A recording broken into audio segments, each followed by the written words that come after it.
리걸마인드 연구소입니다. 2016년 9월 3일 문재인의 문펜 창립총회가 있었습니다. 거기에서 당시 문재인 씨는 이렇게 이야기를 했습니다. SNS에서 제일 욕 많이 듣는 사람 누굽니까? 바로 저 문재인 아닙니까? 저에 대한 악플을 보면 얼마나 섭섭하십니까? 그리고 그렇게 공격하는 사람들 꼴도 보기 싫지 않습니까? 이렇게 이야기하고 그날 그 모임의 그가 참가한 모임에서 그가 발언을 하던 후반부에 가면 그는 이런 이야기를 합니다. 문재인이 꼭 부탁하고 싶은 것이 있다. 그 내용은 이것입니다. SNS 공간에서 대대적인 선풀 운동이 전개되어야 한다고 생각합니다. 이 한 문장의 이 말, 이것은 참 중요합니다. 최근 여러 가지 자료를 통해서 확인해 보면 바로 이 말이 어떤 큰 일들의 씨앗이었다 하는 것을 알게 됩니다. 2016년 그러니까 이 문펜 창립총회가 있고 다음 달입니다. 2016년 10월 16일경 송민순 회고록 사건이 발생합니다. 송민순 씨는 노무현 대통령 재임기에 외교통상부 장관이었던 과거 공무원입니다. 이 회고록 사건의 내용은 다음과 같은 것입니다. 2016년에 유엔의 북한 인권 결의안을 결의할 때 그때 한국이 찬성했습니다. 그리고 바로 다음 해 2007년 유엔의 북한 인권 결의안에 한국이 반대했습니다. 그런데 이 반대하게 된 사정이 그 회고록 속에 들어 있었던 것입니다. 그 내용은 이런 것이죠. 문재인 비서실장이 북한 측에 물어보고 이것을 찬성할지 반대할지 결정하기로 하자고 했다. 그리고 나서 북한의 쪽지를 받았는데 거기에 반대 의견이 있었다. 당연하게도 그러면서 유엔 인권결의 표결에 한국이 책임 있는 입장을 취하라, 지켜보겠다. 이런 내용이 들어있었다는 것입니다. 그리고 그래서 2007년에 한국이 반대를 했다. 이것은 송민순 씨가 쓴 빙하는 움직인다 라는 책의 제12장 북한 인권 결의안 표결이라는 소제목 아래에 있는 내용을 소개한 것입니다. 그런데 이 송민순 회고록 사건이라고 하는 것이 2016년 10월 17일 무렵의 뉴스를 검색해 보면 그것이 문재인의 정치 생명이 끝날 수 있는 사건으로 다뤄졌던 것을 알 수 있습니다. 당시에 나오는 보도 내용을 살펴보게 되면 만일 이것이 사실이라고 한다면 문재인이라는 사람은 소위 빨갱이이거나 간첩이거나 김정일의 하수인이다 하는 느낌을 받는 그런 기사들이 아주 많이 있었습니다. 그런데 조선일보 2018년 5월 18일자로 보도된 드루킹의 편지, 거기에 보면 드루킹이 2016년에 이 사건을 막았다고 주장을 하고 있습니다. 그 내용은 다음과 같습니다. 2016년 10월 송민순 회고록이 터졌을 때 모든 회원들이 밤잠을 못 자고 10여일을 댓글과 추천을 달아서 사태를 막았다. 10여일이라고 한다면 2016년 10월 16일 내지 17일로부터 열흘 후인 26일 내지 27일 그동안 밤잠을 못 자면서 이런 댓글 작업을 해서 문재인이라는 정치인의 정치 생명이 끊길 수도 있는 엄청난 위기를 막았다고 하는 것입니다.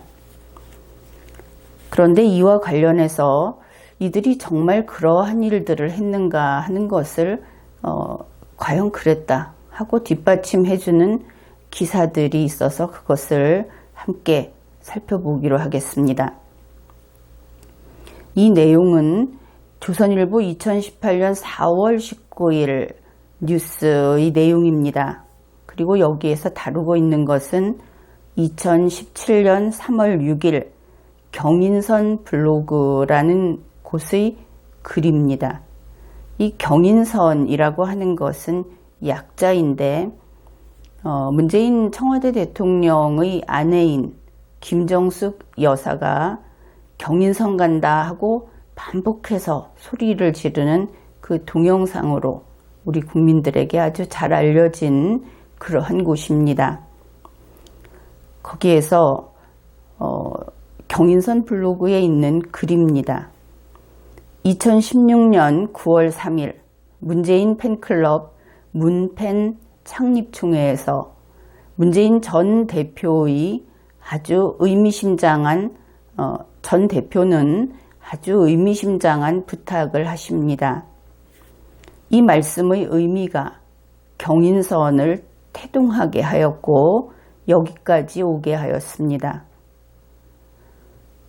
여기에서 문재인 전 대표의 아주 의미심장한 부탁, 그것은 바로 우리가 조금 전에 살펴보았던 SNS 공간에서 대대적인 선풀 운동이 전개돼야 한다고 생각합니다. 라고 말한 문재인 씨의 발언이었습니다. 그것을 알 수 있죠. 물론 조선일보도 같은 내용으로 보도하고 있습니다.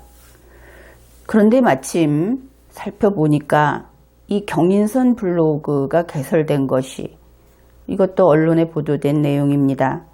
2016년 10월 18일 그러니까 송민순 회고록 사건이 발생하고 하루 이틀 뒤로 되어 있습니다.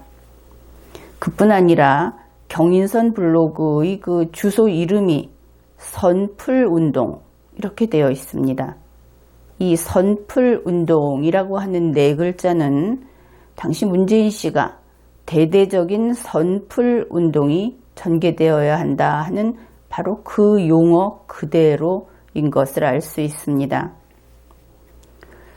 그런데 역시 그 뉴스가 전하는 바에 의하면 경인선 블로그의 그 글을 쓰는 필명 경인선이라는 자가 댓글 작업을 지시하는 내용이 상당히 흥미롭습니다. 그러니까 댓글 작업을 지시하는데 어떻게 댓글 작업을 하라 하는 그 방법을 알려주는 것인데 요약을 하면 이렇습니다. 문재인을 편드는 댓글을 써라.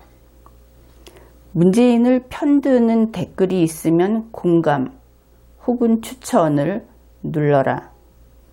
문재인을 편들지 않는, 그러니까 그 반대편에 서 있는 댓글에는 반대 혹은 비추천 이런 것을 눌러라 하는 것이 댓글 작업의 방법으로 제시되어 있습니다.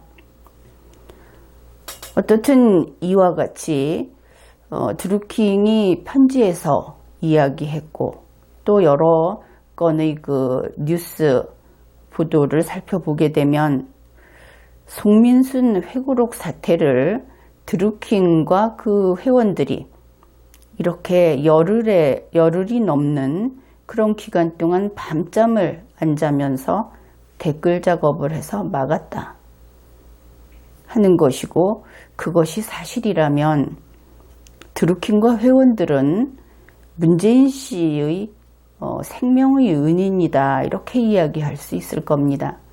정치인에게 있어서 정치적 생명은 또 하나의 중요한 생명이니까 말입니다. 드루킹은 편지에서 다음과 같은 이야기도 했습니다. 2016년 9월부터 저희가 갑자기 선풀운동을 펼치게 된 데는 사연이 있습니다. 역시 이 선풀운동이라고 하는 통일된 용어를 사용하고 있다 하는 것도 기억해 두십시오. 드루킹의 편지 내용입니다. 2016년에 이르러서, 이때가 9월보다는 이전인 것을 알 수 있죠. 2016년에 2007년과 2012년 대선의 패배가 댓글기계 부대의 맹활약 때문임을 알게 되었습니다. 그러니까 2007년이나 2012년에 댓글기계라는 것이 있었다는 것을 알 수 있고, 그런데 여기에서 분명히 기억을 할 것은 그 과거에 있었다는 댓글기계는 성능이 변변찮았던 것을 알 수 있습니다.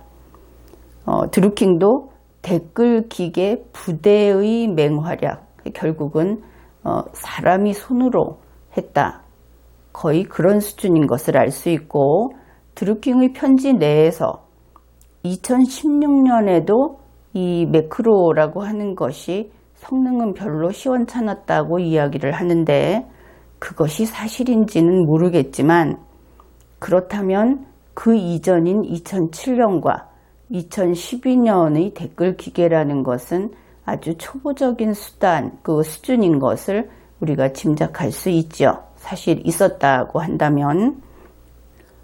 2016년 10월에 이르러서 드루킹은 김경수 씨에게 허락을 해주든지 적어도 동의를 해달라 하는 것을 요청해서 그의 동의를 받았다고 하고 있습니다. 무엇에 대해서인가 하면은 매크로 프로그램을 제작하는 것에 대해서. 이 매크로 프로그램이 바로 2018년 1월에 사용됐다는 그 프로그램을 가리키는 것입니다. 그때 김경수 씨를 설득할 때 드루킹이 이것을 하지 않으면 다음 대선에서도 또 질 것입니다, 이렇게 이야기를 했다는 것은 눈에 띄는 부분입니다. 그러니까 2016년 9월부터 갑자기 선풀운동이라는 것을 한 것은 다음 대선을 위한 것이었구나 하는 것을 알 수 있죠. 드루킹은 또 이렇게 이야기합니다.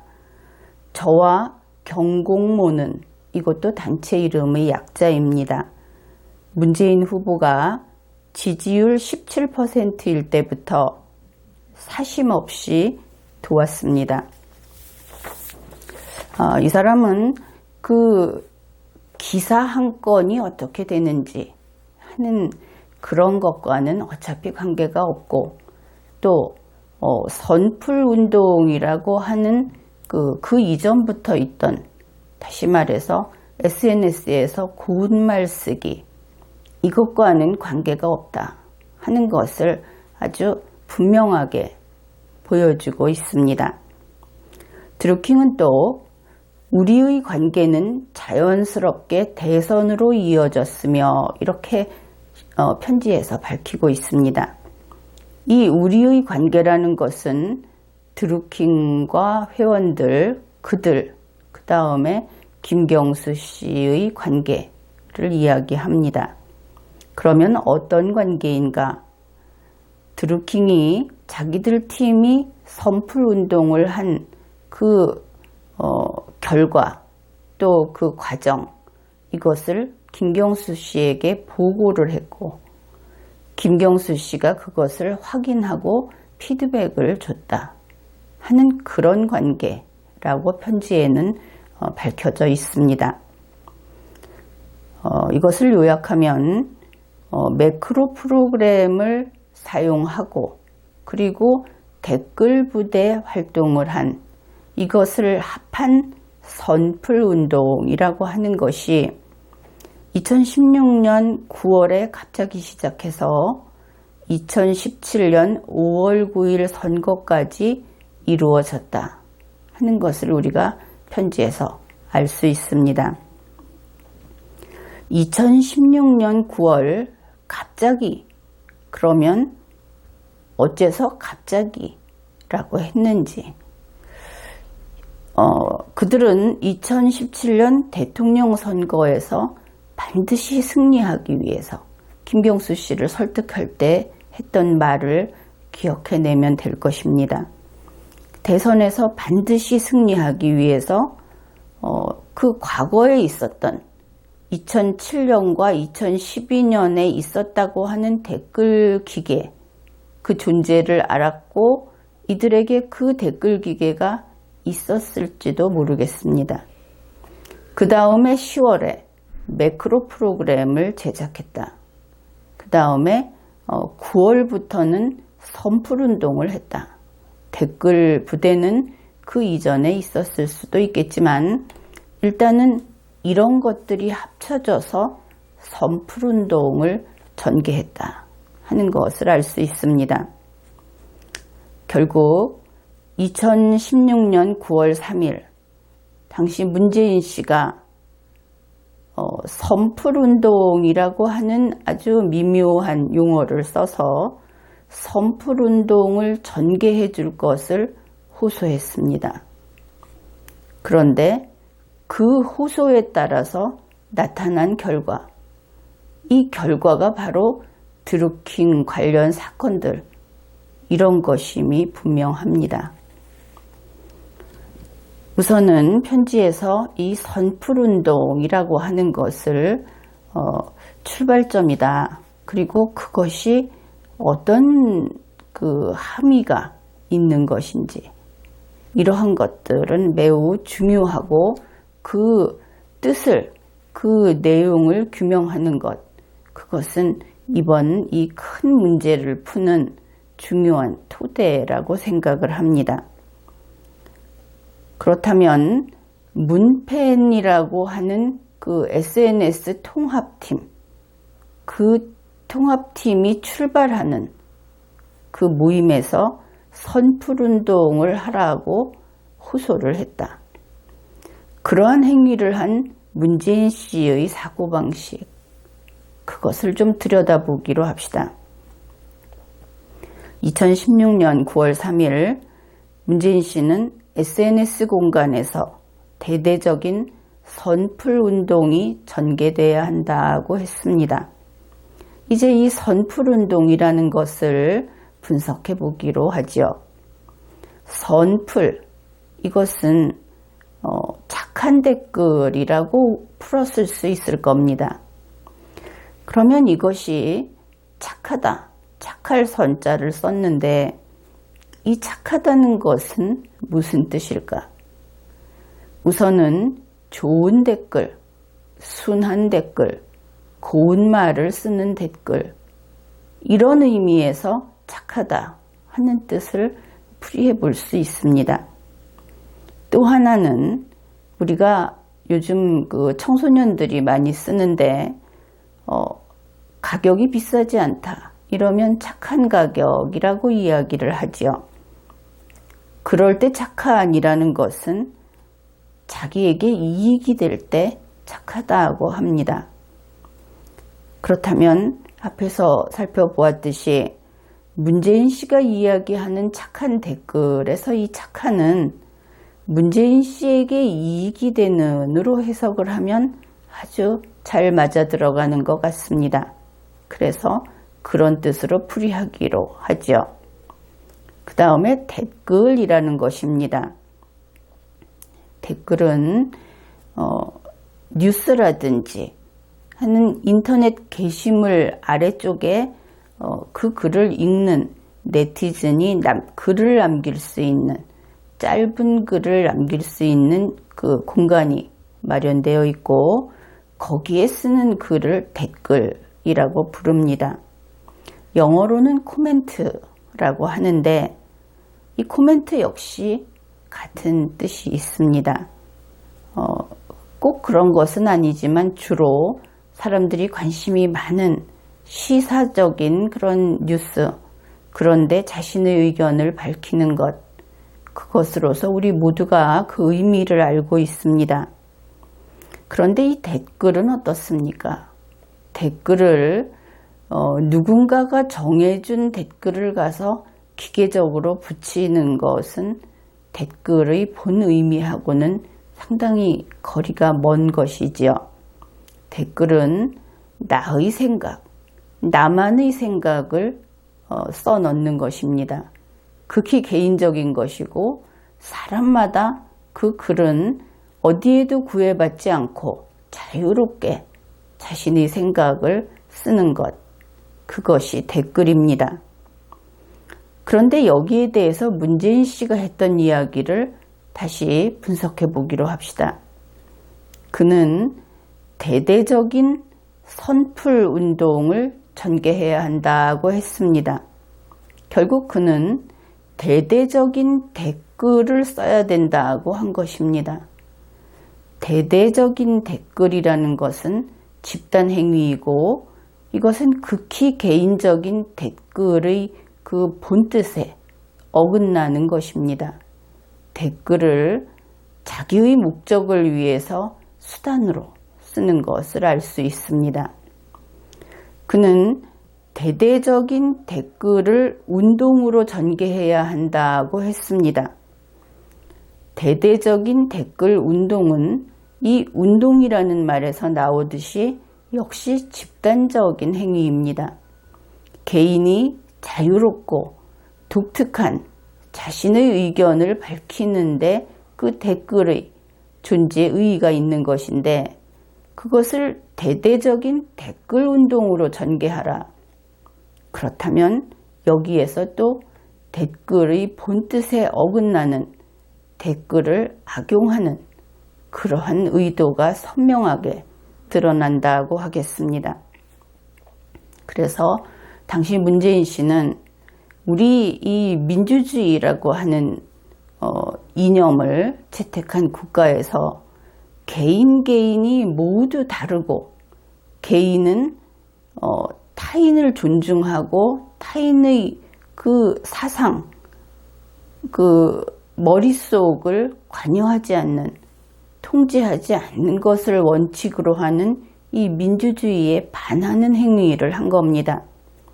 개인의 내심의 문제, 개인의 신념의 문제, 사상의 자유, 표현의 자유 문제를 이것을 집단적인 어떤 전략으로, 투쟁 전략으로 사용할 것을 호소한 것이죠. 이 부분에 대해서 범죄 요건을 충족하는지 검토해 보아야 할 것입니다. 이제 문재인이라는 그 정치인이 말하는 선풀이 무슨 의미인가 하는 것을 다시 확인해 봅시다.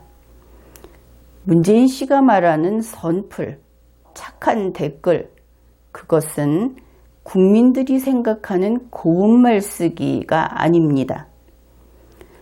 이 문팬들이 하는 이야기가 선풀로 악플을 정화하자 이런 이야기를 합니다. 그것은 예를 들면 이런 것이죠. 과거 특정 종교의 사제, 신부 같은 사람이 비신자, 비신도를 불태워 죽이면서 정화시켰다. 이제 이들은 구원을 받은 것이고 천국에 갈 수 있다. 이렇게 이야기할 때 정화시켰다. 이런 것입니다. 그래서 이런 이야기를 하는 자들은 도덕감이 없다. 그렇게 말할 수 있습니다.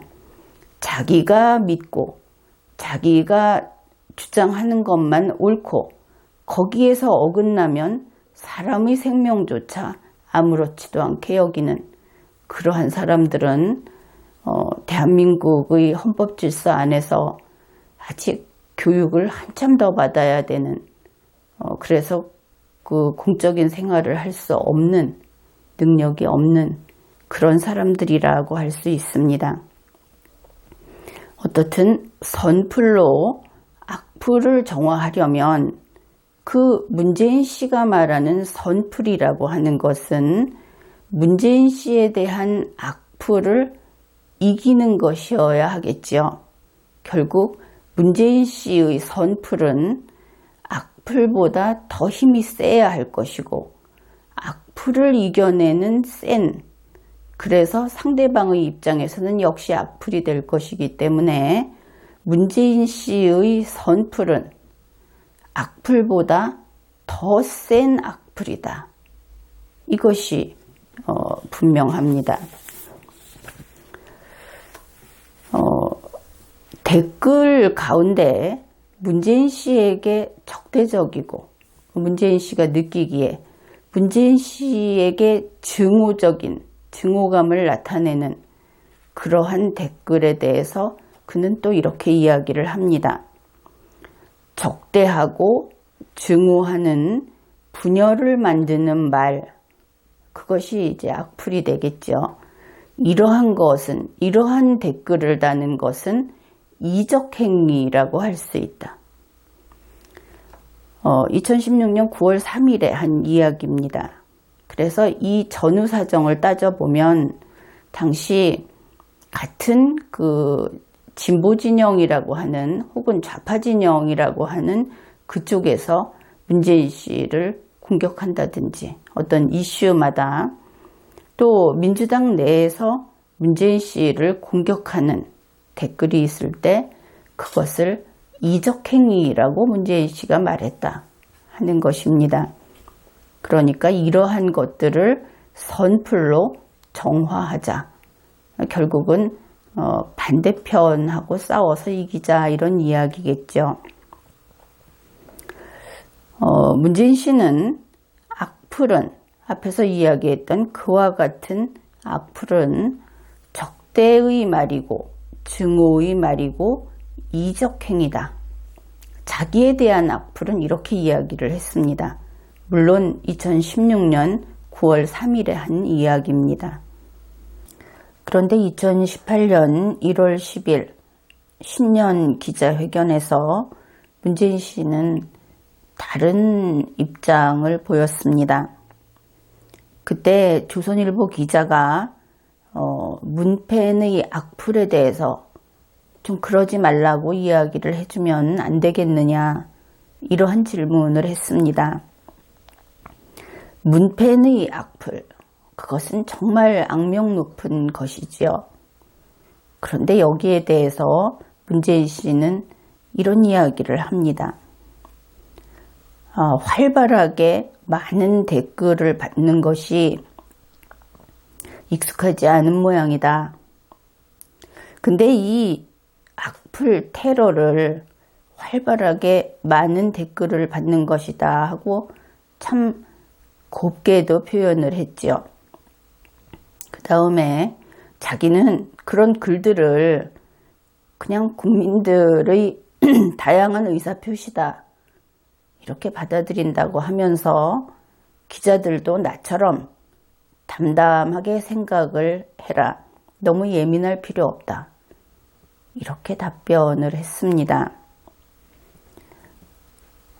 다양한 국민의 의사표시여서 담담하게 생각한다. 2016년에는 적대적이고 증오의 말이고 이적행위라고 펄펄 뛰면서 그것을 선풀로 그런 것을 선풀로 다 덮어야 한다. 그렇게 선풀운동을 호소했던 문재인 씨가 이렇게 이야기를 했던 것이지요.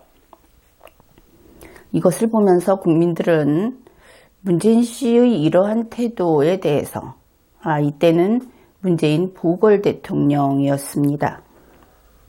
이것을 보면서 사람이 참 얼굴이 두껍구나. 그런 반응도 있었고, 어떻게 문팬이라고 하는데 저렇게 무책임하고 저런 식의 이야기를 할 수 있을까?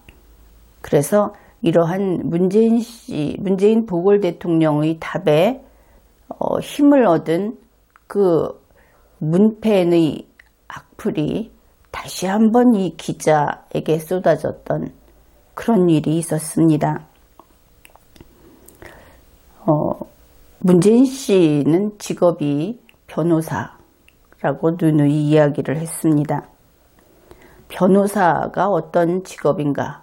그것은 거의 3D 업종이라고 할 정도로 사람의 그 사고 체계에는 안 좋은 영향을 많이 받게 되는 그러한 직업군입니다. 특히 우리나라에서는 과거에 그 법 집행을 하면서 그 절차적 정당성을 제대로 지키지 않았던 그런 약점이 있죠. 그런 어두운 면이 분명히 있었습니다. 그러한 역사는 어느 나라나 발전 과정엔 있는 것인데 특히 인권 변호사라고 알려진 사람들은 그런 그 국가의 어두운 부분, 그쪽 영역에 있는 고객들을 많이 상대하게 됩니다. 그런데 이 변호사라는 직업은 어떤 문제가 있느냐 하면은 우리가 법을 지켜야 한다 하는 쪽이 아니고 법을 어겼을 때 그것이 어쩔 수 없이 어겼다고 하는 것을 설득하는, 그것을 주로 하는 직업입니다. 그러다 보니까 예를 들어서 과거에 간첩죄로 유죄 판결을 받은 사람들이 있지요.